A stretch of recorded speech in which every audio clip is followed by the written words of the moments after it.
잠깐 쉬었습니다. 기대되는구만. 돈 콜레오네 어떻게 돌아가셨는지 궁금합니다.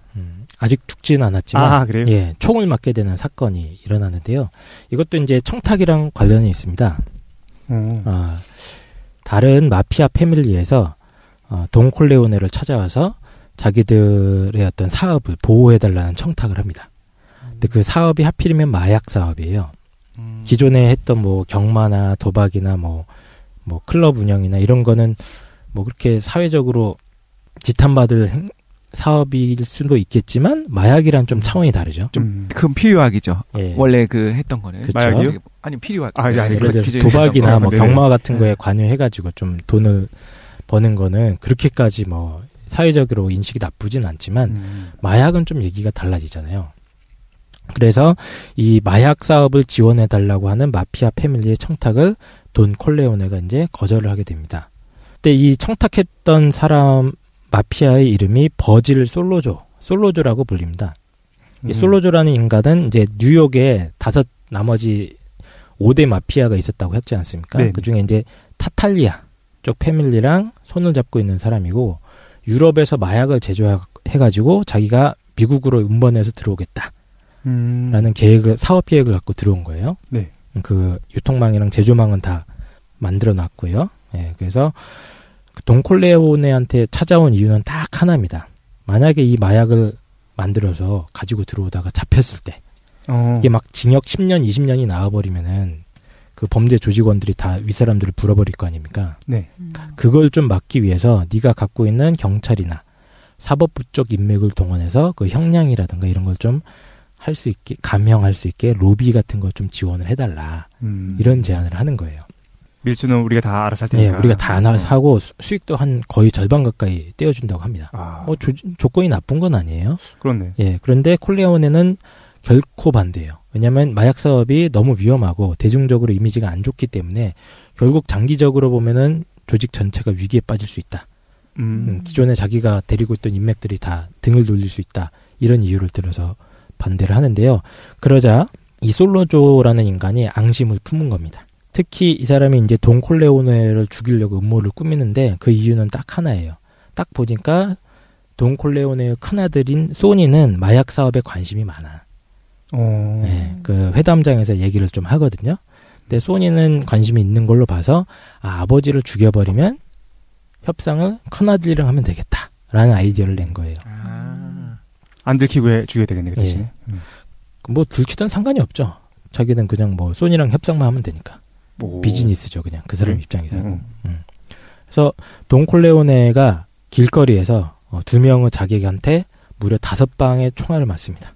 근데 정말 구사일생으로 치명상은 없었어요. 영화에서 과일 사다 그러지 않나? 예, 과일 사가지고 이제 가다가 길바닥에 이제 길거리에서 총을 맞죠, 그렇죠? 예, 죽지는 않았지만 거의 이제 혼수 상태에 빠져서 병원에 입원하게 되고요. 이 때문에 이제 콜레오네 패밀리는 이제 완전 초비상 상태에 빠지게 되는 거죠. 예. 근데 이 돈 콜레오네가 이렇게 첫 번째 습격에도 죽지가 않았어요. 그러니까 이제 솔로저는 또 한 번의 음모를 꾸밉니다. 병원을 습격하려고 하죠. 아예 죽이려고? 예, 아예 죽여버리려고. 의식이 없는 상태인데. 그렇죠. 그래서 뉴욕 경찰서장이었던 그 맥클러스키라는 놈이 있습니다. 네. 이 사람을 매수해가지고 두 번째 습격을 시도하려고 하죠. 그래서 뉴욕 경찰서장이 일종의 자기 권한을 좀 남용해가지고 이 병원을 지키고 있었던 경호병력이나 형사들도 좀 배치가 되어 있었는데 다 철수를 시켜버립니다. 예. 그래서 경호병력이랑 형사들이 다 나가면 그 틈에 암살자를 보내라 이렇게 서로 짠 거죠. 그래서 암살자를 딱 보냈는데 하지만 이번에는 또 해방꾼이 하나 나타나요. 네. 이건 누구냐면 셋째 아들 마이클입니다. 마이클. 네, 사실 마이클은 형제들이랑 아버님이랑 사이가 안 좋았어요. 네. 그리고 아버님이 총 맞았다는 사실도 신문을 보고 압니다. 아이고. 밖에서 예, 신문을 보고 알았기 때문에 굉장히 좀 죄책감도 있었겠죠, 그렇죠? 예, 그래서 이제 형님들이랑 뭐 회의도 하고 잠깐 가서 상황 파악 좀 한 다음에 그러니까 약간의 죄책감도 있고 해서 병문안을 가게 됩니다. 그래서 마침 병문안을 딱 갔는데 뭔가 분위기가 이상한 거야. 일단 지키고 있어야 될 뭐 자기 경호 병력들도 다 없어졌고 경찰들도 없고 아무것도 없는 겁니다. 그래서 뭔가 수상해서 일단 아버님을 다른 병실로 옮겨놓고 자기가 그 병실 문 앞에 나와서 마치 경호원인 것처럼 행세를 해요. 어허. 기지를 낸 거죠. 총도 없는데 총을 든 것처럼 이렇게 하고 있습니다. 손짓을. 예. 그래서 이 마이클이 병원 정문 앞에서 왔다 갔다 하니까 그 차 한 대가 싹 나타나는데 아마 그 암살자들이 탄 차일 거예요. 근데 앞에 원래 경호원이 없어야 되는데 한 명 있는 거야. 그러니까 뭔가 계획이 틀어졌나 보다 하고 다시 갑니다. 그래도 아들을 모르네요, 얼굴을. 알죠. 마이클이라는 것도 눈치를 챘죠. 눈치챘고. 그쪽에서. 예. 그리고 사실 마이클은 이미 자기 형한테 다 얘기했고. 얘기는 해놓은 이상하다. 상태입니다. 전화로 빨리 오라고. 소니한테. 그렇죠? 예, 그렇습니다. 그래서 이 마이클이 혼자 이렇게 병원 정문을 지키고 있는데 갑자기 또다시 뉴욕 경찰서장인 맥클러스키가 경찰 차들을 쫙 이끌고 나타나요. 아까 전에 그 뭐죠? 협조했던 게 그렇죠. 그죠? 솔로저한테 매수당했던 아, 경찰서장입니다. 그래서 얘가 꺼지라고 빨리 너 지금 여기서 뭐 하는 거냐고 난리를 치는 거죠. 그래서 근데 마이클은 계속 뭔가 수상하니까 안 꺼지고 말다툼을 벌이다가 맥클러스키가 열받아서 뉴욕 경찰서장이 마이클을 한 대 때립니다. 헐. 예. 마이클인지 알고? 알고 때리는 거예요. 예. 근데 워낙 세게 때려가지고 이빨이 4개나 부러지고 그냥 한 대 때리는 게 아니네. 네. 타이슨 정도인데. 예, 턱을 막 철사로 연결시켜 놔야 될 정도로 나중에 성형수술까지 해야 될 정도로 망가뜨려놨습니다. 얘 얼굴을. 한 방에? 한 방에. 그럼 아까 그 괴물은 도대체 어느 정도 수준인 거야? 이 사람이 괴물이 아니야. 정로이도. 그래서 뭐 제대로 이제 코나 이쪽 안면을 제대로 정탈을 당한 거죠. 근데 다행히 이제 그 큰형 소니의 부하들이 바로 도착을 해가지고 또 다시 한번 돈 콜레오네가 죽음의 고비를 넘깁니다. 그래서 이렇게 2번에 걸친 아버지의 암살 시도가 실패를 한 거잖아요. 네. 근데 아까 말씀드렸듯이 소니는 되게 다혈질입니다. 바로 열받죠. 원래는 참고 있었는데 안 되겠다 싶어서 바로 역습에 들어가서 그 솔로조를 배후에서 조종하는 것으로 의심되고 있었던 이 타탈리아 패밀리의 큰아들을 죽여버립니다. 예, 브루노 타탈리아라고 했는데 뭐 자세한 장면은 안 나와요. 그냥 죽였다 이렇게 하고 넘어가요. 예, 그래서 이 브루노 타탈리아가 여기서 죽습니다. 또 하나 시작되고. 예, 이제 전쟁이 시작되고 또 하나의 원한 관계가 타탈리아 패밀리랑 이쪽이 형성이 되는 거죠. 여기까지는 사실 마이클이라는 주인공이 큰 역할은 없어요. 네. 이 앞부분까지는. 근데 이 아버지가 2번이나 죽을 뻔했던 이 사건, 그리고 자기가 병원에까지 찾아가서 경찰한테 한 대 얻어맞아서 이빨이 4개나 부러지고 막 이 사건이 마이클이라는 사실은 그때는 대학생이죠. 아마 20대 초반일 겁니다. 예, 이 청년의 삶에 엄청난 변화를 일으킵니다. 그동안 이 마이클은 범죄 조직과 연계되어 있던 아버님의 삶, 그리고 아버님의 패밀리, 이걸 사실상 증오했다고 봐야 돼요. 거부했고 반항했고 아버님의 명령은 안 듣고 군대까지 갔죠. 네. 예. 근데 이 아버님이 하는 이 더러운 짓과는 담을 쌓고 지내려고 했던 마이클이지만 이 사건들을 통해서 굉장히 많은 생각을 바꾸게 됩니다. 그래서 마이클이 깨달았던 건 아마 이거였던 것 같아요. 그러니까 나와 내 가족 그리고 우리 친구들의 안전과 행복을 지키는 것이야말로 그게 가장 중요한 게 아니냐. 가장 중요한 가치가 아니겠느냐라는 걸 깨달은 것 같습니다. 또 한 가지 깨달음은 이 세상은 냉혹한 약육 강식의 질서뿐이고 이 국가나 법률은 부패했기 때문에 내 스스로의 힘으로 수단과 방법을 가리지 말고 내 패밀리를 살려야 된다. 이 생각을 하게 된 거죠. 예. 그러니까 경찰서장이 나서서 저지를 하는데 그러니까. 누굴 믿습니까? 이 상황에. 그렇죠? 아버님이 그 광대한 조직을 갖고 있는데도 이렇게 암살 시도를 당하는 걸로 봐서는 아차 잘못하면 자기 가족이 몰살당할 수도 있는 상황인 거죠. 예. 그래서 이때부터 이 청년 마이클이 자기 패밀리를 위협하는 적들이랑 정면으로 맞서 싸우기로 아예 작심을 하는 것 같습니다. 사실 저는 이제 이 대목이 대부라는 어떤 영화든 소설이든 이 작품 속에서 굉장히 중요한 분기점이 되는 장면인 것 같아요. 그러니까 자기가 생각하는 사회적인 악 혹은 비양심적인 행동이라고 여겼던 것들이 이제 청년 마이클이 이 경험을 통해서 각성. 예, 그죠. 각성을 하는 거죠. 예. 어떤 현실의 냉혹함에 대해서 알게 됐나? 알게 된 거고, 흑화. 예. 응? 사실은 흑화. 그냥 흑화라고 봐야 되지 흑화한다고. 않을까요, 사실? 왜? 원래 정의감이 있는 네. 사람이었는데 네. 그거보다 이제 가족이 더 우선이다. 생존 이걸로 바뀌는 그걸 거죠. 보통 흑화라고 하네요. 그러니까 이거를 어떤 사람들은 나는 처음 들었는데. 예, 타락이라고도 부를 수 있겠죠. 흑화가 뭔지 몰라요 혹시? 얼굴이 쓰는데. 얼굴이 흑화된다. 아, 나 처음 들었어. 아 원래 그렇게 쓰는 말이야? 네, 암묵적으로 이게 좀 이렇게 안 좋아지는 거. 좋아지는 건 백화. 나쁘게 말하면 타락인 거죠. 타락이죠, 한 타락. 순수했던 청년의 도덕적 감수성이 타락했다고 볼 수 있는 거고 또 다른 관점에서는 가족 중심으로. 네가 이제 철들었구나. 너 맨날 철학 공부한다고 깝치더니 이제 취직할 생각을 하는구나. 그럴 수도 있고. 로 해석을 할 수도 있는 거죠. 예. 이따가 이제 이 문제 가지고 좀 서로 얘기를 나눠보고 싶은 건데. 그래요? 예, 그래서 재밌겠다. 이 마이클이 이런 선택을 내리는 장면들을 좀 주목해서 보시면 데브라는 영화를 좀 재밌게 보실 수 있다고 생각을 하는데요.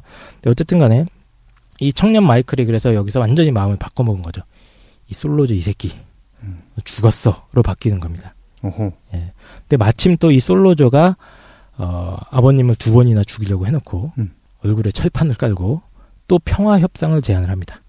그리고 그 평화 협상을 상대로 마이클을 직접 딱 지목을 해요. 왜냐면 자기들이 뭐 이제까지 쭉 알아봤는데 얘는 그냥 아무것도 아니야. 21~22살짜리고 좀 그냥 어리버리한 애고 뭐 얘가 뭐 하겠어? 이렇게 좀 우습게 보는 거예요. 얘를 기본적으로. 예. 그러니까 마이클을 보내라. 그럼 우리도 거의 걸맞는 인지를 너한테 보낼 테니까 우리 한번 제대로 한번 평화 협상을 해보자. 라고 꼬시는 겁니다. 일종의 함정일 수도 있는데, 예. 근데 마이클을 딱 지적하죠. 예. 그래서 물론 소니라던가 아까 얘기했던 그 탐 헤이건 변호사도 다 반대를 합니다만 마이클은 자기가 직접 이 솔로조랑 이 뉴욕 경찰서장을 내 손으로 죽이겠다라고 나섭니다. 아, 자기가 처리하겠다. 예, 자기가 처리하겠다. 물론 다 반대하죠. 처음에는. 야, 너 사람 쏴본 적 있니? 저 군대에서 쏴봤거든요. 야, 이건 달라 하면서 이제 말다툼도 벌이고 하는데 M16만 나한테 쥐어지면 네, 다 죽일 수 있다. 그때 톰슨 기관단총이었잖아요. 유명한 클리셰가 그렇죠. 되는 게. 예. 아 그래. 근데 이때는 권총을 쓰긴 하는데, 예. 그래서 결국에는 마이클이 설득을 하죠. 내가 다 죽이는 게 가장 이 상황에서 효율적인 전략이다. 저 새끼들은 가만히 놔두면 또 우리 아버지를 죽이고 우리를 죽이려고 할 것이다. 그러니까 이 사람들이 낸 결론이기 때문에 쟤네들은 반대로 우리가 먼저 쳐야 된다. 단 지금 방심하고 있으니까 내가 가서 죽일게. 아무도 이게 공권력에 대해서는 생각하지 않네요. 약간 공권력이 아까 전에 붙어있잖아. 그러니까 경찰서장이 그거에 대한 어떤 대안은 없어요. 이제 없죠. 내 몸은 예. 우리 가족은 우리가 지켜야 된다. 그렇죠. 예. 근데 사실 이게 왜 미국의 신화가 됐는지 알 것 같아. 미국인들의 뿌리 깊은 사고방식 아닌가? 정부는 국가가 최소한으로 아니라, 하고 그렇죠. 내 몸은 내가 지키고 그러니까. 총기 소유. 그래서 이제 콜레오네가의 형제들이 다 모여서 이 암살 계획을 딱 세웁니다. 그리고 실제로 실행을 하죠. 이 장면도 역시 영화로 가서 보시면은 직접 보시면 더 재미있을 겁니다. 그래서 이 평화회담 장소에 간 마이클이 몰래 숨겨둔 총을 딱 꺼내서 팡팡한 통쾌한 복수 장면이죠. 그 자리에 가가지고. 예, 그 자리에 가서. 예, 그때 실제로 마이클에 대한 심리묘사가 이런 문장이 있어요. 처음으로 어떤 쾌감 같은 걸 느꼈다고. 진짜. 그렇죠. 예, 순진했던 청년이 자기 복수였던 쾌감을 깨닫는 그런 순간도 옵니다. 그래서 이 장면도 굉장히 명장면이고, 그리고 이 총격 사건 한 방으로 마이클이라는 어떤 청년의 인상이 이제 완전히 바뀌는 거죠. 사실상 그 사람의 인격이 송두리째 변하는 순간이라고 보시면 됩니다. 그렇군요. 자기 손으로 직접 살인을 저질렀고, 그것도 어떻게 보면 가장 전략적인 선택이죠. 상대방이 방심하고 있었던 틈을 타서 탁 치고 들어가는 가장 효율적인 방법으로 생존을 성취해낸 겁니다. 그래서 이 총격 사건 때문에 이제 난리가 나죠. 일단 뉴욕 경찰서장이 죽었습니다. 그럼 죽은 사람이 솔로저랑 경찰서장이 평화회담 장소에 같이 나왔다가 같이 죽은 거예요. 타탈리아 패밀리에서 나온 사람도 죽고. 그 사람은 안 죽습니다. 예. 아, 그래요? 예. 근데 어쨌든 이때가 1946년이에요. 아까 1945년에 결혼식이 있었는데 그 1년 만에 이런 사건들이 쫙 벌어지는 겁니다. 그래서 1946년 이후에 뉴욕 마피아들끼리 이제 휴전 협정이 완전히 깨졌습니다. 서로 치열한 전쟁을 벌이게 되고 폭탄이 터지고 총격 사건이 계속 일어나는 혼돈이 벌어지고 경찰 입장에서는 경찰서장이 죽었으니까 이거 어떻게 해야 되잖아요. 예, 그러니까 거기에서도 이제 난리가 난 거죠. 예. 그래서 마이클은 일단 이 살인을 저지르고 나서 바로 튑니다. 저 시칠리아로 도망갑니다. 바로. 네. 예, 그래서 시칠리아로 비밀리에 도망갔지만 또 암살자들이 쫓아가요. 여기까지. 그래서 다행히 마이클은 죽지는 않았는데 또 마이클이 그 시칠리아에 가서 첫눈에 반해서 그 자기 여자친구를 버리고 갔거든요. 케이를. 네. 예, 근데 거기 가서 첫눈에 아폴로니아라는 여자한테 반합니다. 그래서 2주 만에 결혼을 하나? 그래요. 근데 아까 K랑 결혼한다고 하시지 않았어요? 나중에 결혼하는. 숨기고. 속상하다. 그래서 시골 처녀랑 사랑에 빠져서 결혼을 했는데 그 여자가 마이클 대신 차량 폭발 사고로 죽어요 또. 그러니까 계속 비극인 거죠. 예. 근데 이때도 이제 대부였던 돈 콜레오네는 아직 총격에서 회복이 안 됐던 상황이에요. 그래서 이제 전쟁의 전체적인 지휘는 큰아들인 소니가 맡았습니다. 근데 이 소니가 한 2년 정도는 나름대로 이제 전쟁을 잘 이끌어 나갑니다. 톰 헤이건이라는 참모가 옆에서 잘 도와줬기 때문에 네. 전쟁이 잘 이끌어 나갔지만 좀 그 방심한 틈을 타서 역시 굉장히 허무하게 죽음을 맞이하는데 혹시 큰아들 죽는 장면 기억나세요? 못 보셨네요? 아마 영화에서는 가장 잔인하게 묘사됐던 걸로 저 기억을 하는데. 총으로 막 맞아 죽나? 그렇죠. 그러니까 이 죽음에 아까 첫 결혼식장에서 나왔던 그 셋째 여동생은 남편이 좀 관여가 됩니다. 넷째. 그렇죠. 죄송합니다. 막내 여동생 코니의 망나니 남편. 이 새끼가 죄송합니다. 카를로 리치. 카를로 리치라는 그 장난 아니다. 코니의 받아쓰기 했어요. 깡생이 말씀하시면 제가 다 받아쓰고 있습니다. 얘가 코니를 자주 때려요. 와이프를 자꾸 때리니까 나쁜 놈이죠, 그렇죠? 그래서 소니가 그 사실을 알고 열받아서 한번 거의 죽을 만큼 쥐어 팬 적이 있습니다. 너 한 번만 더 손대면 죽여버린다고. 근데 친구인데 심지어. 그래서 굉장히 모욕감도 주고 굉장히 심하게 두들겨 팼어요. 그래서 한동안 안 때리다가 근데 이제 어느 순간 또 전화가 온 거야. 코니한테. 남편이 지금 나를 어떻게 하려고 하니까 꼭 와달라고. 네. 그 순간 이제 소니가 또 완전히 뚜껑이 열린 거죠. 그래서 경호원이 따라붙을 새도 없이 너무 화가 나가지고 자기 혼자 차물고 코니를 때리는 그 남편 놈을 잡으러 착 고속도로로 달려갑니다. 네, 근데 하필이면 그 톨게이트에 돈을 이렇게 건네주고 표를 받으려고 하는데 거기에 매복이 있었어요. 네, 거기서 거의 되게 심하게 아까 얘기했던 톰슨 기관단총이죠. 한 4-5명한테 사살당해서 죽습니다. 완전 벌집이 되고 막 이제 몸이 상한 곳이 하나도 없을 정도로 죽었다고 그래요.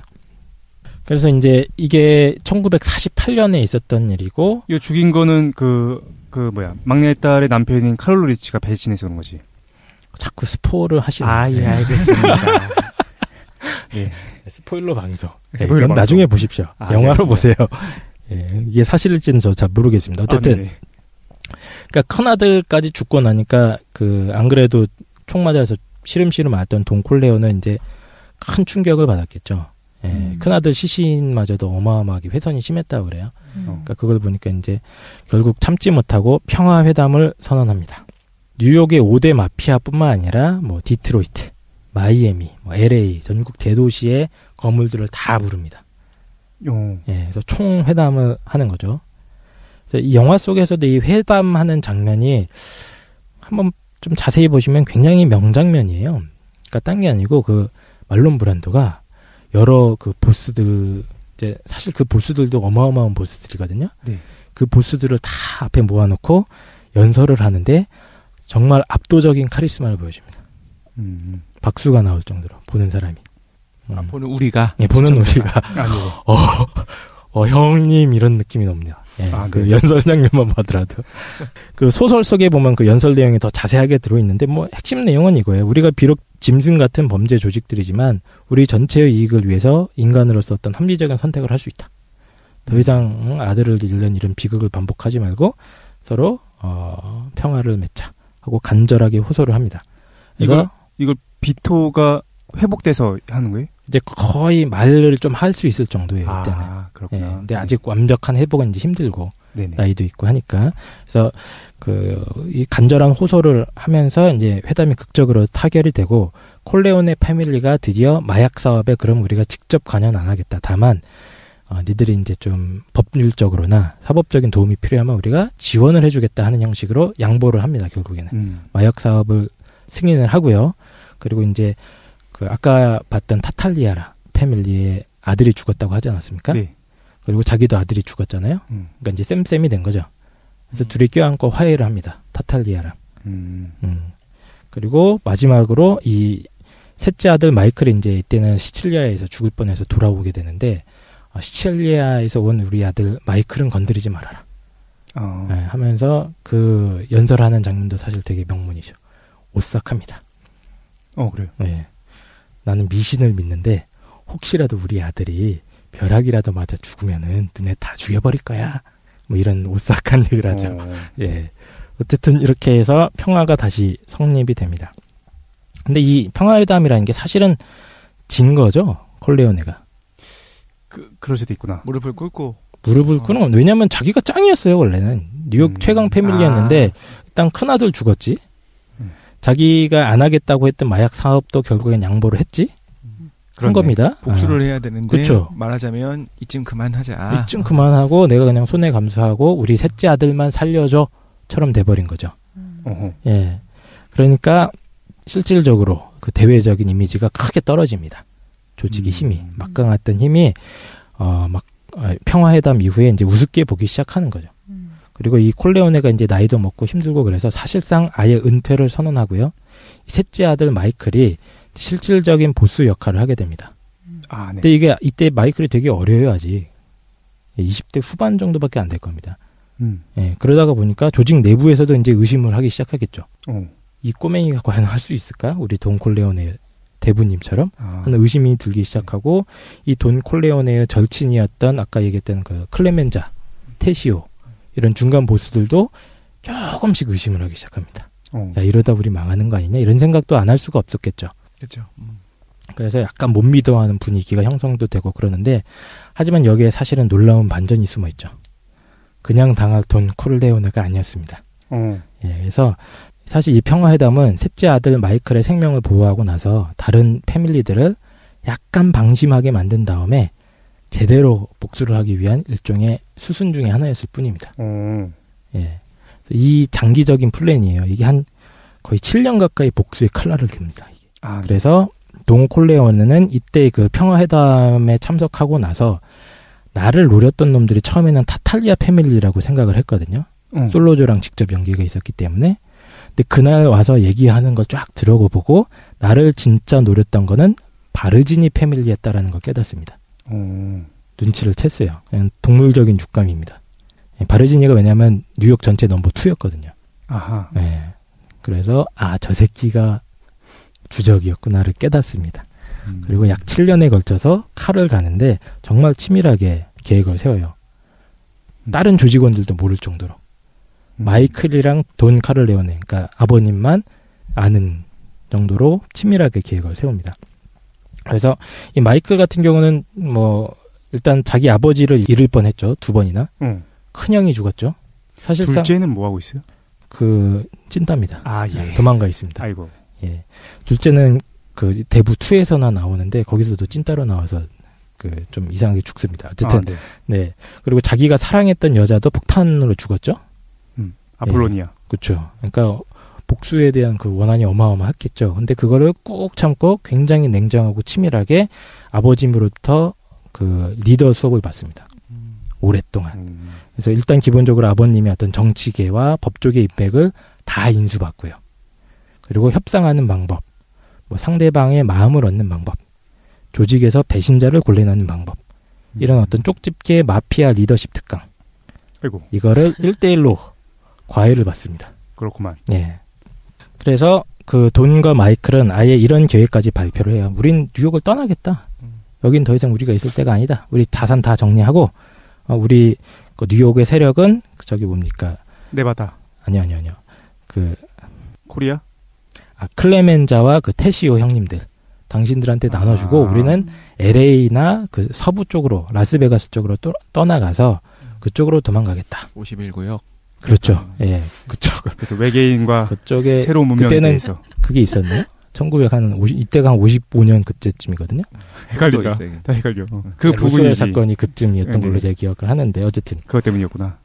그래서 아예 합법적으로 엔터테인먼트 사업이나 호텔, 카지노, 건설 사업 쪽으로 사업 방식도 다 바꾸려고 준비를 합니다.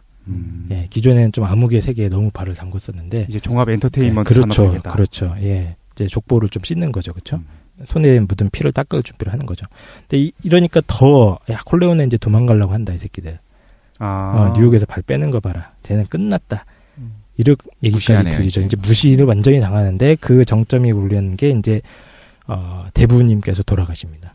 결국에는 심장마비로 이제 노환이죠. 일종의 네. 암살당한 건 아니고 노환으로 이제 갑자기 죽고 장례식을 치른 다음에 셋째 아들 마이클이 딱 대부의 자리에 오르기는 하지만 굉장히 불안한 상황이 된 거죠, 사실은. 그렇네. 나이도 어리지, 주변에 세력도 많이 축소돼 있지, 도망가는 소문도 들리지, 자연스럽게 내부 조직에서도 분란이 있을 수밖에 없었을 겁니다. 국방위원장 자리를 계속 유지할 수 있을지. 그렇습니다. 예. 예. 과연 이 위기를 어떻게 해결할 것인가. 그래서 이 위기를 해결하는 장면이 약 한 15분에서 20분 정도 될 거예요. 대부 원편에. 네. 마지막 한 15분에서 20분에 클라이맥스가 되는데 어떤 사람들은 이 장면이야말로 뭐 영화 역사상의 최고의 장면이다 라고 평가하는 것도 제가 본 거는 같아요. 예, 그래서 막 교차 편집 기법이라고 해가지고 여러 장면이 막 동시에 진행이 돼요. 네. 또 약간 잘 모르시거나 사람 이름이 잘 기억이 안 나면 헷갈립니다. 네. 뭐가 헷갈리냐면 사람들이 여기저기서 떼죽음을 당하거든요. 근데 누가 누군지 몰라요. 예, 그래서 아까 제가 말씀드렸던 그 패밀리 이름이나 중간중간에 나왔던 캐릭터 이름을 잘 기억해 두셨다가 누가 죽는지 잘 보시면은 누가 배신자였고 예, 누가 어떻게 개죽음을 당하는지 이런 걸 좀 파악을 하실 수가 있습니다. 근데 이게 더 이상 말씀드리면 이제 스포일러가 되기 때문에 예. 말해줘. 이게 가장 중요한지. 직접 보세요. 막판 이거는 편집본도 많이 올라와 있기 때문에 예. 그래서 이 15분 동안의 이 한 방에 대역전극이죠. 거의 7년 가까이 벼려왔던 대복수극이 거의 하루 이틀 만에 다 끝나고 싹 청산이 됩니다. 마이클의 아기의 세례식 날. 그 유명한 장면이죠. 그 세례식이 마이클 아기는 또 아니에요. 그래? 코니의 아기였습니다. 코니의 아기. 코니의 아기고 코니의 남편이 그 카를로 리치. 예, 카를로 리치죠. 근데 아까 말씀드렸듯이 카를로 리치도 어디로 가죠, 그렇죠? 예, 그런 어쨌든 복잡한 상황이 전개가 되고 어쨌든 이 한 방으로 뉴욕의 암흑 세계가 평정이 됩니다. 끝입니다, 그냥. 예. 너무 급작스럽게 공격이 들어왔기 때문에 아무도 대비를 못했고 예, 모든 숙적들이 일거에 숙청이 되는 예, 원샷 해결이 원샷 원킬. 그렇죠. 이런 식으로 말하자면 배신을 때린 거잖아요. 그럴 수도 있지. 그치. 왜냐면 이제 서로 불가침을 하기로 했으니까. 그렇죠. 근데 그게 이제 지금 제가 기억하기로 듣는 것만 벌써 두 번째 뒤집은 거잖아요. 네. 누가 뒤집었든 간에. 네. 그럼 서로 이제 안 믿겠네요. 또 믿어야죠. 싸우지 말자라고 해봐야. 이건 또 비즈니스니까. 믿었다가 또 배신하고. 그러니까 믿었다가 언제든지 배신하고. 또 배신할 수 있다라는 것들을 그렇죠. 생각해야 되는 거잖아요. 네. 7년을 기다렸다가 한 번에 싹 그렇죠. 하니까. 싹 죽여버릴까. 네. 어떻게 보면 이제 합의하거나 아니면 협정을 맺는 것 자체도 어떻게 보면 서로 다 알고 있겠지. 이것도 하나의 어떤 계략이거나 네. 숨겨지기도 그러니까 평화 협정을 한다고 하면 이미 의심부터 하는 거야. 저 새끼들 저거 또 시간 끌려 그러는가 보다. 우리가 가위바위보 할 때 네. 먼저 이렇게 얘기하는 거지. 난 묵는다. 그거지. 전략인 어떻게 거죠. 믿을 것인가 안 믿을 그러면은 것인가. 진짜 여기 그 다른 사람들 있잖아요. 이 가문 말고 이 가족 말고 다른 가족 입장에서는 정말로 그 후환을 뿌리 뽑기 위해서는 되게 좀 잔인하지만 결국엔 그 일가를 몰살시키는 방법밖에 없네요.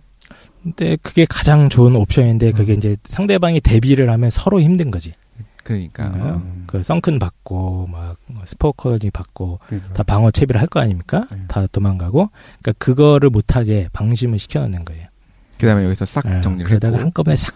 그럼 여기서 이제 정리했다고는 하지만 그러니까 2, 3 내용을 모르니까 그쪽 집안에서 살아남은 애가 뭐 어린애라도 한 명 있으면 나중에 한 20년 후에 30년 후에 아버지의 복수로 돌아올 수도 있는 그럴 거잖아요. 수도 있겠죠. 사실은 실제로 그 비토 돈 콜레오네 또 마찬가지였던 거잖아. 네. 그치, 그죠. 그 셋째 아들이.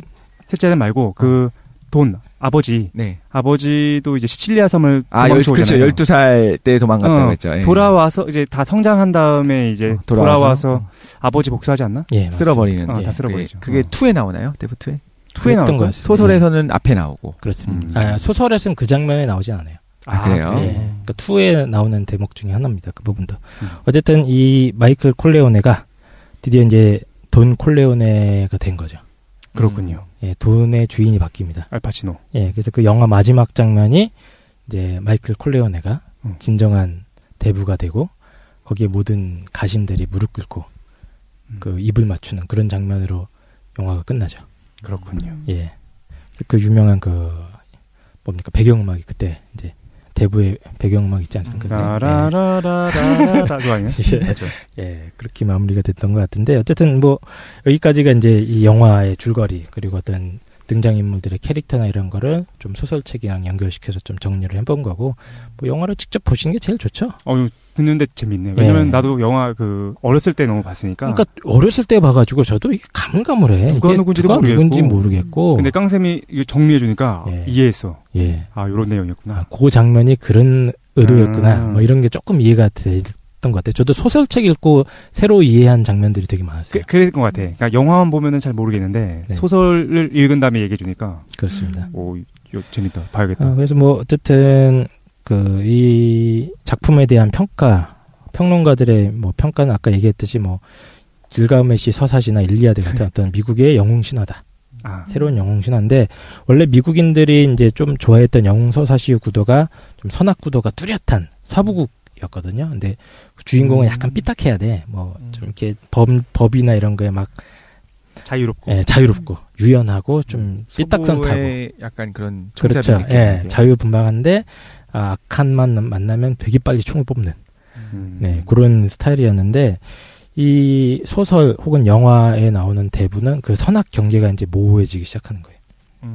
그렇게 볼 수도 있구나. 네, 선악 경계가 모호하고 공권력이 타락했으니까. 그렇습니다. 공권력이 타락한 거죠. 그러니까 부패한 기존의 어떤 국가나 법률 체계를 거부하면서 마피아들만의 어떤 정의와 질서를 구축해가는 새로운 영웅의 모습을 보여준다. 이렇게 분석을 하고 이런 소설이 인기를 얻었던 이유를 또 시대상이랑 엮어서 이야기도 해요. 이 소설 등장했던 게 처음 등장한 게 1969년이거든요.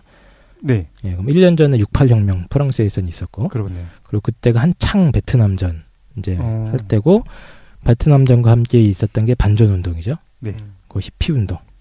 그리고 막 로큰롤 음악이 막 엄청나게 인기 있고 그래서 일종의 반정부주의 정서가 젊은 층이나 신세대를 중심으로 팽배했던 시대입니다. 그러니까 이 마피아 조직이 얼핏 보면 범죄 조직이지만 사실은 어떤 부패하고 무능한 정부나 사법기관을 대체할 수 있는 어떤 매력적인 존재로도 비춰질 수 있었겠다.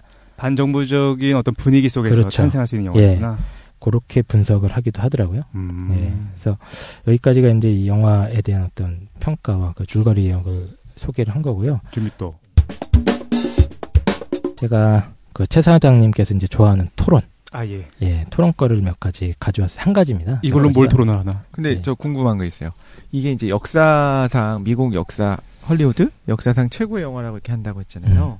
그 깡쌤은 영화도 여러 번 보셨고 책도 보셨잖아요. 네. 그러면 실제로 그 원작 소설이 그렇게 대단하기 때문인 게 더 큰가요? 아니면 그걸 영상으로 풀어낼 때 소설은 찐따였지만 뭐 찐따는 아니겠지. 네. 그 정도 수준이었지만 아까 2천만 부 팔렸다고. 그러니까. 네네. 근데 둘 중에 뭐가 더 대단하다는 생각이 들어요. 제가 고백을 좀 하자면 예. 제가 이제 전공이 철학입니다. 네. 그래서 그 문학이나 영화 평론 이런 거에는 문외한입니다. 이걸 감안하고 들어주셔야 됩니다. 예, 제가 별로 그런 거 대학교 이후에 문학도 많이 안 읽고 이랬던 사람이기 때문에 뭐 제가 깊이 있게 얘기는 못 해드릴 것 같고 그 재밌어요. 근데 소설이. 소설이 재밌어. 야한 장면이 되게 많이 나옵니다. 소설을 보겠습니다. 예. 그러니까 원작도 그렇습니다. 탁월했고 그걸 이제 영상으로 풀어낸 게 또 어마어마했던 거죠. 소설이 되게 박진감 넘치게 구성이 돼 있고 이렇게 짧게 짧은 에피소드들이 유기적으로 쫙 구성되면서 등장인물들이 굉장히 많이 나오거든요. 그리고 등장인물들의 배경 설명이라든가 과거 역사 이야기가 당연히 영화에는 다 못 담죠. 너무 길어지니까 그렇게 되면 그 이야기들 갖다가 유기적으로 잘 구성을 했는데 되게 저는 작품적인 완성도도 높고 통속성도 갖고 있어요. 되게 야하고 그 소설이 어마어마하게 대단했기 때문에 그걸 영상미로 좀 부족하게 담았음에도 불구하고 레전드가 됐네요. 근데 저는 그 대부 영화는 촬영 기법이나 뭐 이런 면에서도 레전드급 영화로 알고 있어요. 그 마지막에 그 교차 편집 장면이라든가 이런 거는 그 영화 학도들이 되게 갖다 놓고 연구하는 장면들이거든요. 지금에서야 오마주도 조금 많이 하고. 익숙하긴 한데 다른 데서 네. 많이 차용했으니까. 근데 네. 당시의 어떤 영화의 그걸 또 생각해야겠네요. 예. 비교해서. 그리고 거기에 나왔던 그 배우들의 이게 다 레전드가 됐죠. 연기력만이나 연기 방법론이나 이런 것들이 뭐 어마어마했기 메소드 때문에. 연기. 예, 그렇습니다.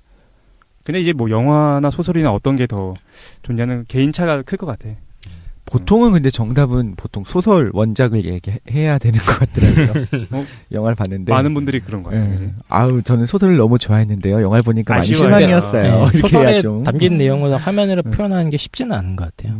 예, 제한된 시간이라는 게 있으니까. 근데 그거 치고는 저는 뭐 영화도 뭐 제가 평가할 만한 위치는 아니지만 진짜 잘 맞는 거 아닌가? 그렇지. 영화로 유명하니까. 네.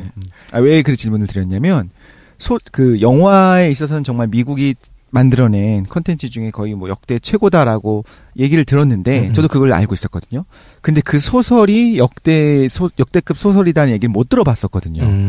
그렇다면 측면이 있었죠. 근데 그 당대에는 뭐 워낙 최고의 히트작이었어요. 그래서 그게 또 영화가 또 되는 거고.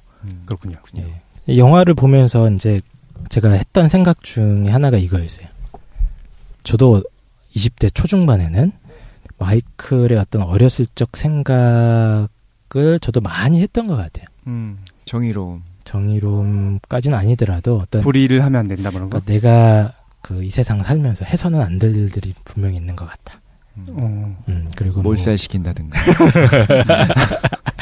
죽창을 든다거나 그랬는데 이게 우리가 살다가 보면 뭐 사회생활도 하고 군대도 갔다 오고 네. 뭐 알바도 하다가 취직하고 직장 생활을 하다가 보면 그 경계가 점점 사라지지 않습니까? 뭘 얘기한지 알겠어요. 네. 타협하는 순간이 있죠. 그렇죠. 타협이죠. 그게 좋게 말한 건지 나쁘게 말한 건지 모르겠죠. 어쨌든 타협하는 순간. 그러니까 마이클도 일종의 그런 경험을 했던 것 같아요. 자기가 도덕적으로는 기존에는 나쁘다고 생각했던 길이 분명히 있었던 거예요. 그러니까 일종의 자기 양심적 판단으로는 그렇게 사람을 무자비하게 죽인다거나 자기 방해물이 된다고 몰살시킨다거나 뭐 남의 재물 손괴를 한다거나 이런 건 당연히 윤리적으로든 법적으로든 나쁘다고 생각을 했겠죠. 그게 정상적으로 교육을 받았으면 그렇게 생각을 했을 겁니다. 근데 이게 어떤 생존을 위한 어떤 생존 경쟁의 상황에 본인이 막상 처하고 보니까 이게 이제 일종의 윤리적 딜레마가 생기는 거죠. 윤리적 갈등이 생기는 거죠. 그래서 만약에 우리가 마이클의 상황이었다면 어떻게 선택을 했을 것인지를 가지고 한번 일단 얘기를 한번 해보고 싶었어요. 그러니까 네. 마이클 같은 경우는 그냥 쉽게 얘기하면은 적자 생존의 어떤 윤리를 채택을 한 거죠. 그렇지. 살아남는 게 선한 거다. 죽는 게 악인 거고. 딱 이 규칙입니다, 이거는. 일단 어디서 선택하는 시점이냐면은 그 부패한 경찰관한테 아구지 맞은 다음에 그쵸. 이빨 부러진 그 상태. 이빨이 부러졌고 우리 아버지는 2번이나 죽을 뻔했는데 아무리 주변 상황을 봐도 얘네들을 먼저 우리가 죽이지 않으면 내가 죽을 것 같은 느낌이 강하게 들어. 날 지켜줄 사람도 없고. 그렇죠. 그래서 버튼이 2개가 있습니다. 예. A 버튼, B 버튼이 있고요. A 버튼은 이겁니다. 야, 일단 살고 보자. 수단과 방법을 가리지 말고 내가 현재 위치에서 최적의 생존 전략을 실행하겠다. 그게 무엇이든 간에. 암살이 됐던. 그렇죠. 네. 그게 A죠. 예. 근데 B 버튼은 뭐냐면 야, 아무리 그래도 지켜야 될 사람으로서 지켜야 될 선이라는 게 있지 않느냐. 도리라는 게 있지 않겠느냐. 나는 마이클처럼 살지는 않겠다. 그럼 어떻게 해야 돼요? 어떤 다른 합법적인 방법을 내가 찾아본다거나 정치적인 방법을 찾아본다거나 여러 가지 합법적인 룰 안에서 문제를 해결할 수 있겠지. 아니면 죽이진 않고 평화적인 협상을 통해서 우리가 많이 양보를 해. 하는 방법도 있었을 거고요. 그것도 가능은 하네요. 그러니까 지금 공권력의 완전한 타락에 이르는 거는 아니죠. 그 정도는 아닌 거죠. 100% 그러니까 다른 이거지. 둘이 있을 수도 있겠죠. 사느냐 죽느냐의 문제는 아니고 어느 정도 지금 지위를 유지하면서 살되 이제 암흑가의 보스가 될 것이냐 아니면 많은 걸 양보하고 모든 그 마피아로서의 어떤 돈의 칭호라든가 이런 건 잃어버리겠죠. 근데 생존은 그렇죠. 가능한 선량한 시민이 되느냐. 난 그냥 평범하게 살 텐데 그냥 건들지는 말자 서로. 이 정도 선에서 다 양보하고 물러나는 거죠. 그냥. 그렇게 되면 좀 약간 달라지는 것 같아요. 선택이. 아까 같은 경우에 사느냐 아니면 정의롭게 죽느냐. 언제 죽을지 모르지. 누군가 내 뒤통수를 언제 갈길지 모르지. 보장 못 받겠죠. 마피아들인데. 그렇죠. 친구 추천을 거부했는데. 그렇지. 일단 한번 물어볼까요? 어떻게 하실 겁니까? 저는 역사를 통해 배우는 것들이 있잖아요. 여기서 아까 말씀드린 것처럼 완전하게 뿌리 뽑는다가 되지 않으면 언젠가 내가 뒤통수를 또 맞을 수 있거든요. 근데 여기서 말하는 뿌리 뽑는다는 건 너무 잔인해. 저 집안의 모든 사람을 몰살시켜야 되는 거예요. 그게 아니면 내가 7년을 기다려서 복수를 했어요. 그쵸. 그쪽에 한두 명이 살아남았어. 그럼 또 그쪽에서 뭐 20년이 지나서 어떤 복수가 이루어질지 모르거든요. 네. 그럼 저라면 그냥 내려놓을 것 같아요. 전 생존이 더 중요해서 그냥 다 양보하고 모든 이권을 다 주고 생존만 보장해줘라 하고 우리 패밀리의 생존만 보장해줘라. 그리고 LA 쪽으로 가든 뭐 51구역에 미리 땅을 사놓든 네. 그런 식으로 해갖고 저는 그냥 생존을 근데 할 그 것 이유가 같아요. 생존 때문입니까? 아니면 어떤 본인의 양심 때문입니까? 전 그게 중요한 것 같은데. 그쵸. 여기서 그게. 핵심이 그거구나. 저는 생존인 것 같아요. 그러니까 이 정도가 되면 양심 글쎄요. 근데 이 정도 되면 그 두 개가 만나는 것 같아요. 그러니까 다 죽일 자신은 없는 거야. 저쪽에 있는 모든 사람을 다 죽일 수는 없는 거야. 다 죽이는 게 유일한 해결책이다. 딱 보니까 저쪽이 다 죽이는 게 한 10명은 어때요? 이상이 좀 무서워. 약간 싹 웃으면서. 100명 단위는 아니고 10명 단위. 근데 전 진짜 이 말을 좀 신뢰하는 게 죄짓고는 못 산다는 게 해결된 줄 알았어. 근데 언제나 약간의 불안함을 안고 사는 거잖아요. 그때마다 조금씩만 더 주면 되지. 더 죽이면 되지. 한 명씩. 2명. 그러니까 그렇게 못 할 것 같아. 그러니까 양심이랑 생존이 만난 거예요. 두 가지를 다 고려했을 경우에 할 수 있는 방법이 뭐냐면 일단 다리 뻗고 잘 수 있는 방법이 뭐냐면 진짜 내려놓는 방법밖에 없는 것 같아요. 이 정도 되면. 예전에 그 이스라엘과 관련된 문제에서 얘기했을 때는 비슷한 논지인 것 같은데. 어쩌면 그럴 수도 있죠. 네. 일단 생존은 해야 되고. 근데 자기가 이권을 다 포기하고 다른 데로 거주지를 옮긴다고 해서 생존이 또 100% 보장되는 건 아니잖아요. 죽을 수도 있어요. 그렇죠. 그 상대편에서 쟤를 몰살시키겠다라고 결정하면 따라와서 몰살을 당할 몰살시킬 수도 이유를 있는 거죠. 없애는 거죠. 사실 그 중국 역사든가 그런 걸 보면 우리나라도 마찬가지지만 이제 그 세자들 같은 경우에 뭔가 이렇게 실권 다툼이 있었을 때 왕이 되지 않았을 때 두 가지 방법이 있다면요. 완전 막말로 병신같이 살든가 죽든가. 근데 어느 정도 실력이 있는 그래서 얘를 왕으로 추존할 수 있는 그런 무리가 있는 경우에는 반드시 제거당하잖아요. 그러니까 말하자면 그걸 얘기하는 거야. 병신같이 살아남겠다. 일단 사는 게 더 중요해. 네. 그러니까 핵심은 살려주세요. 살려주세요죠. 그렇죠. 살아남겠다가 아니라 저라면 솔직히 그럴 것 같아요. 살려주세요. 조용히 살겠습니다. 왜냐하면 그게 나만의 선택이 아니라 내 가족이 껴있고 장차 내 아들까지도 엮여 있는 일이잖아요. 그럼 나는 그냥 살려주세요.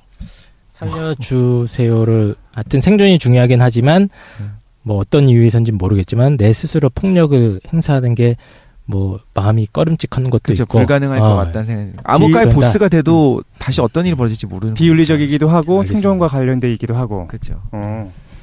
복잡하긴 한데 저는 어려운 것 같아요. 최 사장님은 어떻게 하실 건가요? 나는 최 사장 벌써 다 죽인 거 아니야? 나는 영화에서랑 비슷하게 했을 것 같아. 협상하자. 잘못했다. 어느 정도 내려놓겠다. 이건에 대한 얘기를 하고 오랜 기간 동안 잘 준비해가지고 다 제거했을 것 같아. 그러면은 아주 낮은 확률이지만 나중에 보복을 당할 가능성도 언제나 있는 거네요. 감수하는 거네요. 보복 당할 가능성이 0으로 만들 수는 없겠지만 그렇죠. 네. 적은 퍼센트가 될 때까지 내 힘을 계속 키워야죠. 이제 한 명씩 계속. 한 명씩 당하지 않게. 했을 것 같아.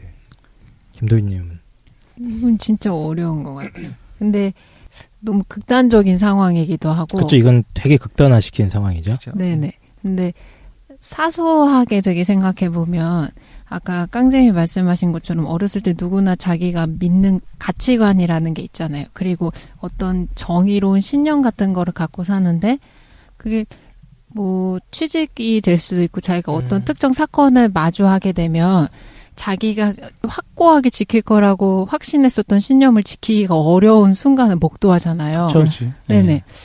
그래서 자기가 실제로는 뭐 타협했다라고 생각할 수도 있고 그런 경험이 되게 반복적으로 일어나서 되게 그냥 무감각해질 수도 있고 이런 순간이 오는 것 같은데 저는 어떤 선택을 내릴지 잘 모르겠어요. 되게 회의하고 있을 것 같아요. 제가 그 경찰관한테 아구지 맞은 다음에 턱이 너덜너덜한데 회의하고 있다. 근데 어떻게든 저도 살아남으려고는 할 텐데 제가 그 버니 샌더스 자서전을 읽으면서 되게 감동했었던 게 왜 그러냐면 예전에 그 마틴 루터 킹 자서전 나에게는 꿈이 있습니다를 읽으면서도 그랬고 저희가 어떤 위인들을 보면 그 사람 되게 대단하다고 생각하잖아요. 그리고 어떤 역경을 막 되게 막 초인적으로 극복하면서 자기의 신념을 막 실현시키는 사람이라고 생각하는데 자서전을 보면 이 사람들이 되게 회의하는 부분들이 되게 많이 나오거든요.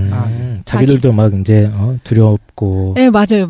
뭐 버니 샌더스는 뭐 투표에서 만약에 자기가 질 거고 상대방이 너무 세니까 그거에 대해서 자꾸 회의하는 거, 자신들의 약함, 자기가 실현될 수 없을 거다 이런 것들을. 그런데도 그 과정이 똑같은 상황은 아니지만 어떤 거를 대입해 볼 수 있냐면 저도 살면서 그런 순간들이 있잖아요. 자기가 믿었던 신념인데 이걸 포기하고 그냥 조금 빠르게 아니면 내가 더 이익을 벌 수 있는 걸로 타협해서 나갈까 이런 고민들을 해보게 되는데 그 사람들은 그런 회의를 거치면서도 자기가 믿었던 걸 끝끝내 놓지 않고서 막 나가거든. 조금씩 전진하면서. 그러니까 간디 이제 비폭력 운동 이런 것처럼. 그런 분들은 이제 위인전이 나오죠. 네네. 근데 그러면은 도인님이 믿는 바가 뭐냐는 거예요. 여기서 믿는 바대로 도인님은 평화주의자라서. 근데 저는 아까 되게 어려운 문제라고 생각한 게 그게 되게 대단한 일이다라고 감탄할 수 있는 게 그 순간에 그 자기가 믿었던 신념을 지켜내기가 어렵다는 거를 알고 있잖아요, 우리는. 그러니까 그걸 보고서 뭔가 울컥울컥 하는 게 느껴지는데 저도 이런 상황이 닥치면 모르겠어요. 제가 물론 막 지켜내지 않겠죠. 당장 죽을 수 있는 두려움이 있는데도 불구하고서 난 이걸 정의롭다고 하니까 우리 가족이 몰살당하고 내가 죽을 수 있는 위험에서도 내 가치관의 신념을 믿겠어라고 하지는 못할 것 같아요. 일단 기본적으로 전제로 깔려있는 거는 암묵가의 보스가 되는 건 아니네요. 그 옵션은 일단 아닌 거였고. 아니지, 그걸 지금 선택한 거잖아. 그러니까 그건 아니었고, 기본 옵션에 깔려있는 건 그거였고, 내가 믿는 바대로 정의롭게 살겠다가 기본 옵션이었는데, 그걸 선택하기는 쉽지 않다라고 이야기한 거죠. 네.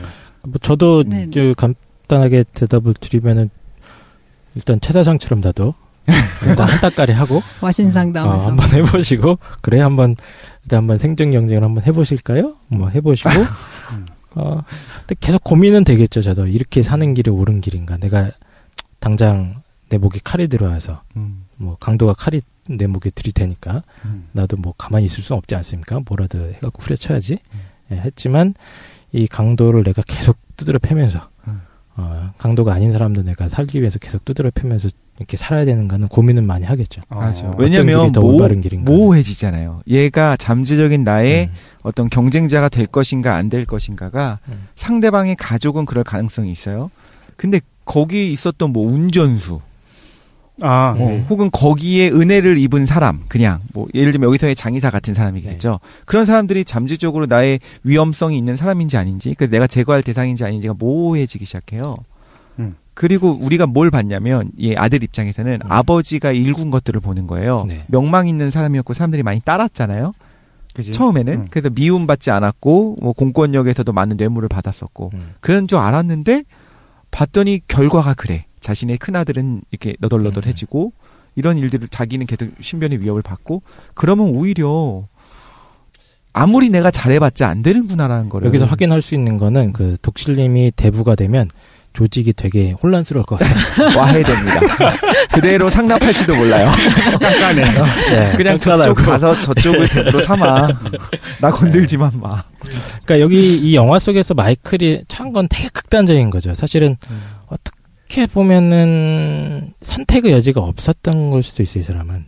혹은 아예 반대 선택을 하는 경우도 많았을 것 같아요. 그러니까 자기가 죽는 건 그러다 치고 자기가 만약에 뭐 자기 혼자 죽는 건 그러다 치는데 여기서 자기가 사실상에 유일하게 남은 후계자예요. 그렇죠. 둘째 형은 거의 능력이 없는 사람이에요. 근데 자기는 똑똑해. 냉철한 판단력이 있고.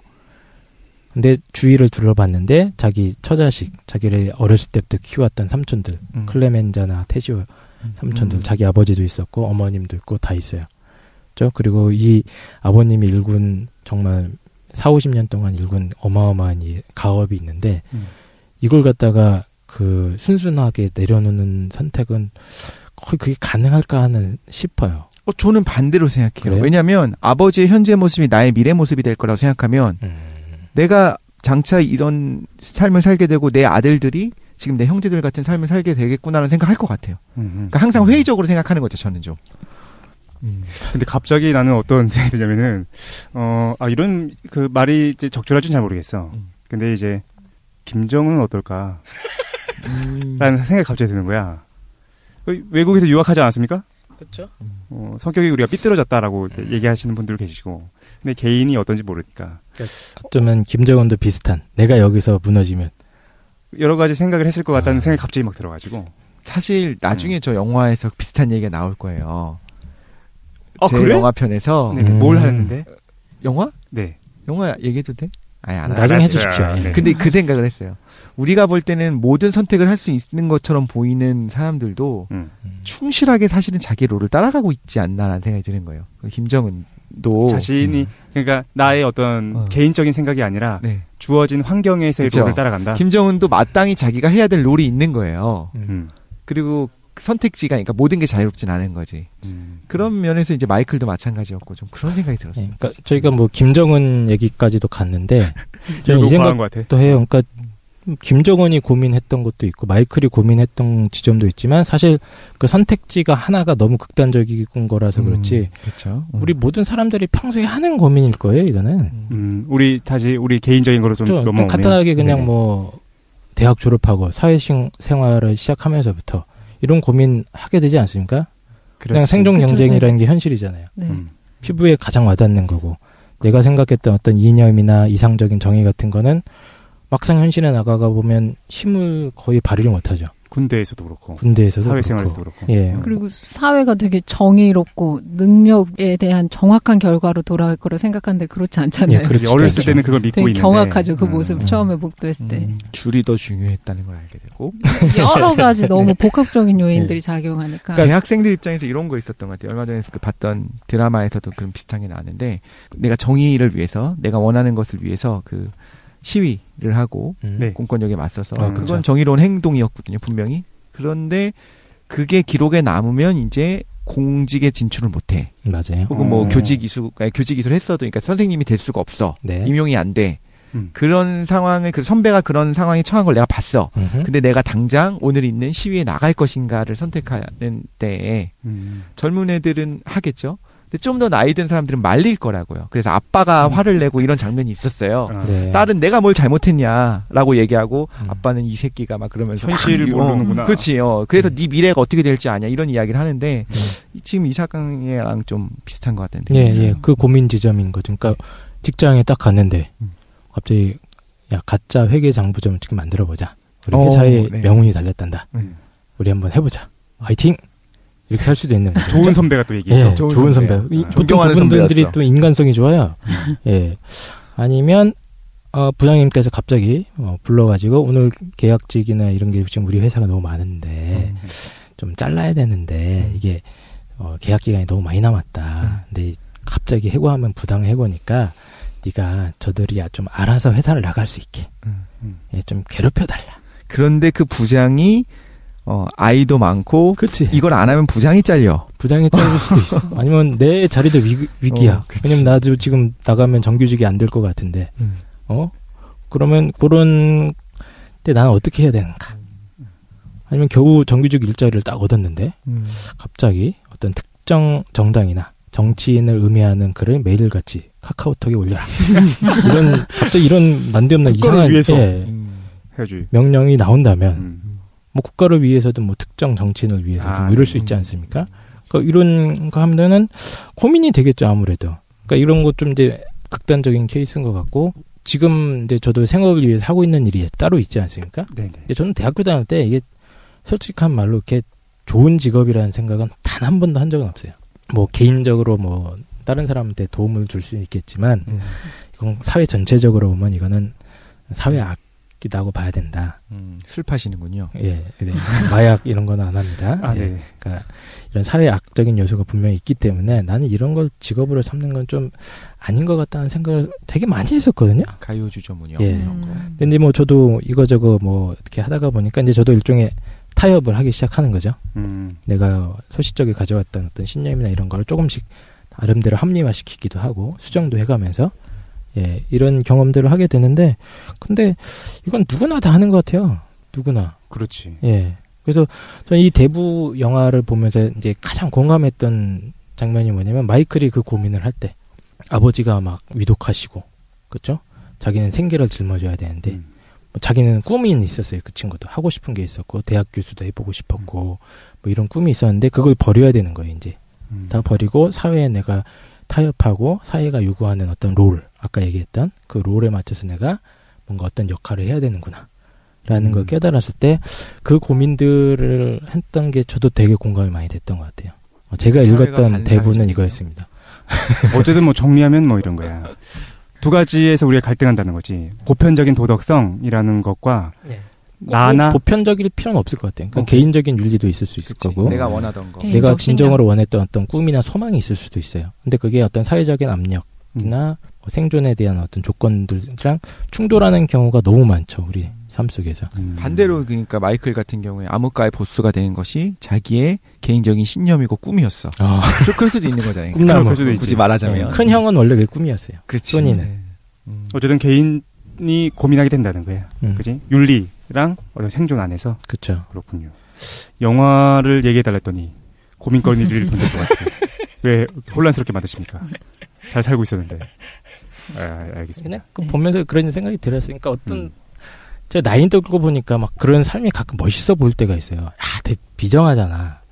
자기가 이제까지 올바르다고 생각해왔고 막 이런 것들을 다 버리고 뭐 조직이든 가족을 위해서 다 희생하면서 뭔가 어떤 선택을 내리는 삶인데 그 선택이 사실은 보면은 부조리한 거야 다. 나쁘게 보면은. 그쵸? 근데 그런 선택을 내릴 수 있는 것도 어떻게 보면은 되게 멋있다라는 느낌을 받을 때도 있었어요. 나이 들고 보니까. 근데 모르겠어요. 그게 내가 이제 늙어서 그런 건가, 타락해서 그런 건가 나도 이런 생각을 많이 했더라고요. 정리를 좀 해야 될 것 같습니다. 그래서 전반적으로 대부 영화 봐야겠다. 너무 어릴 때 봐가지고 기억이 하나도 안 나는데 다시 너무 어렸을 때 보셨기 때문에 꼭 한번 보시면 재밌을 거예요. 우광쌤이 설명해 준 걸 좀 듣고 봐야겠어. 그래야지 좀 정리가 될 것 같고 그 다음에 여기서 파생되는 문제, 윤리와 생존에 대한 문제로 연결시켜가지고 우리한테 생각할 거리도 던져주시고 재밌게 잘 들었습니다. 알겠습니다. 짧게 한 20초씩 자기 어떻게 봤는지에 대한 얘기를 한 다음에 오늘 좀 마무리하도록 하겠습니다. 어떻게 봤는지? 어떻게 들었는지? 네네. 나는 재밌게 잘 들었다. 그래 이런 게 좋은 것 같아. 뭐냐면은 혼자 보면 어려운 게 있거든요. 혼자 보면 무슨 말인지 모르겠는 거야. 그런데 누가 이게 좀 설명해 준 다음에 그걸 참고해서 들으면 그러면은 내 생각을 조금 더 잘 정리할 수 있고 생각을 좀 더 확장할 수도 있고 그래가지고 감사하게 잘 들었습니다. 그 반전이 영화의 대부분을 차지한 영화들이 있잖아요. 그 영화 자체가 그 뭐 플롯이 허접하다 이런 얘기는 아니지만 네. 반전이 너무 중요하기 때문에 결말을 알면 재미가 없는 영화가 있고 그런 유주얼 거를 서스펙트. 네, 그런 거를 알아도 너무나 훌륭한 영화가 있는데 사실 지금 설명을 들으면서 보니까 이제 대부를 아무것도 모르고 보는 거 대비 많은 정보를 알고 보잖아요. 그럼 결과적으로 어떤 일이 벌어지겠구나도 알고 보잖아요. 그럼에도 불구하고 대부는 훌륭한 영화인 것 같다는 생각이 들어요. 그래서 설명을 오히려 이렇게 한번 듣고 네. 대충 어느 정도 플롯과 가족 관계를 파악한 다음에 보는 것이 어쩌면 더 좋을 수도 있다는 생각이 들어서 꼭 한번 봐야겠다는 생각이 듭니다. 저도 되게 재밌게 들었어요. 깡쌤이 대부하신다고 해가지고 마피아에 대해서 생각해봤는데 마피아를 다룬 영화들이 생각보다 되게 많잖아요. 예전에 혼자 영화관에 가서 보고 싶었던 영화가 있어가지고 그 혼자 영화관에서 본 적이 있었는데 대부분의 영화를 혼자 보지만 이스턴 프라미스라는 영화가 있어요. 러시아 마피아 다룬 영화인데 네. 되게 좀 센데 그냥 아주 절제되어 있어요. 영화 자체가. 이것도 보시고 그건 훨씬 최근작이거든요. 한 2007년도였었나? 네. 그런 거를 같이 묶어서 보셔도 좋을 것 같아요. 그다음에 미드에서 고담에서도 마피아들 간의 세력 대결 구도가 네네. 나오잖아요. 시간 없다더니 뭘 이렇게 많이 봤어. 놀고 있는 건가? 네. 여러 가지 이번 기회에 좀 뭐 관련된 것들 보시는 것도 좋을 것 같아요. 그리고 보는 김에 마피아 영화 몰아봐라. 네, 그리고 저는 되게 어제 봤던 책도 그렇고 오늘 깡쌤이 해주신 영화도 생각하면서 한동안 그걸 잊고 있었어요. 신념, 내가 인생에서 추구하고 싶은 게 뭔가 생각해보면 없었거든요. 지금 뭐가 되고 싶어요? 어떤 삶을 살고 싶어요? 어떤 신념을 추구하고 있어요? 물어보면 없어요. 그 어떤 뭔가 되고 싶은 것도 없고, 뭐를 더 성취하거나 이루고 싶은 것도 없고. 부처님이 되신 거 아닙니까? 부처님 되고 싶다고? 모든 걸 내려놓았어. 새해를 맞이해서 깨달았어요. 욕망이 없군요. 네네. 그것보다 그냥 하루하루 살고 그냥 살아남는 거나 뭐 생존하는 게 더 중요하다고 생각했으니까. 근데 인생에 있어서 중요한 신념들이 있었지라는 생각을 해보고 그런 걸 다시 가질 수 있나라고 생각해 볼 수 있는 계기가 된 것 같아요. 되게 좋았어요. 되게 깡 선생님 대단하다고 느껴지는 게 지금 여기 나왔었던 내용들 여기 그 갈등하는 내용 그러다가 이제 선택하는 내용이 이 이후에 많은 영화에서 차용이 되잖아요. 맞아요. 그 무간도 저도 신세계 너무 무간도. 좋아해갖고 너무 많이 봤는데 예. 신세계랑 이제 무간도란 내용이 그 무간도 걸 좀 많이 따왔으니까 신세계에서도 비슷한 게 나오는 것 같아요. 사실 자기 신분이 요건데 계속 갈등하고 생존을 위해서 어떻게 해야 되냐 하다가 딱 결정하는 내용들. 근데 그걸 보면서 그냥 그 분위기 전체적으로 그 음악과 그 분위기가 좋아서 저는 진짜 정말 많이 봤거든요. 근데 그 안에서 이제 윤리적인 내용을 쏙쏙쏙 뽑아가지고 이제 또 우리한테 그러니까 그런 게. 그 범죄물이나 네. 저기 뭡니까 느와르물 같은 영화들이 뭐 싫어하는 분들도 많잖아요. 사실 실제로는 이게 좀 조심해야기도 비판도 많이 그러니까 네, 맞아요. 근데 어쨌든 이게 좀 우리가 얘기 못했는데 좀 주의해서 봐야 되는 건 있는 거죠. 아까 독실가 작가 얘기했던 것처럼 폭력을 미화하는 영화일 수도 있는 거야. 네. 그래서 좀 이제 남자들의 세계, 거친 그렇지. 세계 이렇게 느껴지니까 좀 유념해서 근데 봐야 이제 될 것 같아요. 그런 영화들의 뭐 잘 만들어진 영화들 같은 경우는 이제 사람의 어떤 밑바닥적인 면을 잘 보여주죠. 어떤 사실 우리가 그걸 보고 싶은 거지. 그렇죠. 윤리적인 갈등의 순간에 탁 처했을 때 이 인간이 어떤 방식으로 대처하게 되는가. 쟤는 어떤 선택을 하나, 그렇죠. 나는 어떻게 할 것인가. 그런 걸 보면서 나도 한번 돌이켜보는 그런 시간을 갖게 돼서 그런 영화를 그래서 좋아하는 것 같아요. 예, 어쨌든 그렇고 뭐 저도 마지막으로 좀 덧붙이자면은 함께 나눴던 질문에 대한 대답 중에 제가 제일 싫어하는 답은 있어요. 그냥 다 먹고 살자고 하는 거 아니야? 뭐 여기 그게 뭐 틀렸다는 건 아닌데 여기서 답이 끝나는 건 전 되게 싫어요. 그냥. 맞아. 뭐, 우리가 맞아요. 먹고 살자고 하는 거는 나도 이해하고 당신도 이해하고 다 이해하는데 그게 거기서 끝날 문제인가는 아닌 것 같다는 생각은 해요. 예, 저도 뭐 제가 어떤 특정한 신념이 있어서 뭐 죽창을 들자 뭐 이렇게 뭐 하고 싶은 측면도 있지만 저도 그렇게 강한 사람은 아니거든요, 사실은. 어떤 이상을 내가 실현하고 뭐 해야겠다는 신념이 왜냐면 저보다 상대적으로 훨씬 강한 분들이 너무 많으니까 저는 그런 분들에 비하면 택도 안 된 사람이지만 어쨌든 이 문제는 물론 중요하죠. 내가 처한 현실의 상황을 갖다가 정확히 이해하는 건 되게 중요한 것 같아요. 생존의 문제에 있어서 그냥 내가 현실을 모르고 나 혼자 죽는다. 그것도 굉장히 바보 같은 선택이죠. 적어도 알고 죽자. 네. 그래서 그 현실을 아는 건 분명히 중요한 건데 그냥 그걸 알고 이거 그냥 다 먹고 살자고 하는 거니까 하고 끝나는 거는 좀 아닌 것 같다는 생각을 많이 해보고 좀 뭐 아무리 힘들고 각박하더라도 현실 너머에 대한 이상이나 이념에 대해서 뭐 사고하려고 하고 실천하려고 하는 어떤 최소한의 그거는 끈을 잡고 있어야지 그래서 정신 차리고 살 수 있지 않을까 하는 생각을 한번 해봅니다. 어쨌든 그래서 우리가 지대무비 첫 번째 시간으로 대부 잘 알아봤습니다. 네. 그리고 이제 다음 주가 되면 김도희 준비하고 계신가요?